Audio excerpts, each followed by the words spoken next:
અહીંયા બાપુ બિરાજે છે, રાણા બાપુની અહીંયા હાજરી છે, કોઈ એને હારું લગાડવા નથી કેતો, પણ હું એક સત્ય ઘટનાની વાત કરું છું. બાપુ મને ના પાડે છે કાયમ વાત કરવાની, પણ મને ખૂબ હરખ છે એટલે હું વાત કરું છું. સાહેબ, આ રાજેન્દ્રદાસજી એમના જ્યારે મા બાપ એમની જનેતા અને એમના પિતાશ્રીના જે તે સમયે લગ્ન થયા, એના 18 વર્ષ સુધી સંતાન નહોતું.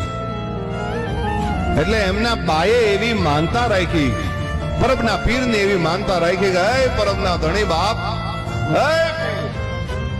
જો મારે ત્યાં જે કઈ સંતાનનો જન્મ થાય, એમાં દીકરાનો જન્મ થાય, તો હું તારા ખોળે અર્પણ કરી જઈશ, હું તારા ચરણોમાં એને અર્પણ કરી જઈશ.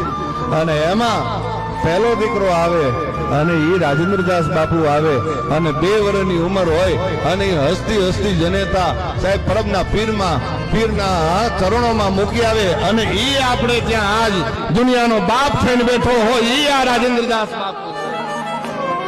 એ આને બાપુને હું એકવાર ધન્યવાદ નથી દેતો, એકવાર એને કોઈ પણ એ ગમે એવડા મોટા કામ કરે એને ધન્યવાદ નથી દેતો હું, પણ ધન્યવાદ અને કરોડો કરોડો સલામો હું એને જનેતાને આપું છું. 9 મહિના ઉદરમાં રાખીને જેને સંસ્કારનું પાન કરાવ્યું હોય, જેને ધાવણના કોટડે સંસ્કારનું પાન કરાવ્યું હોય, ત્યારે આપણને રાજેન્દ્રદાસ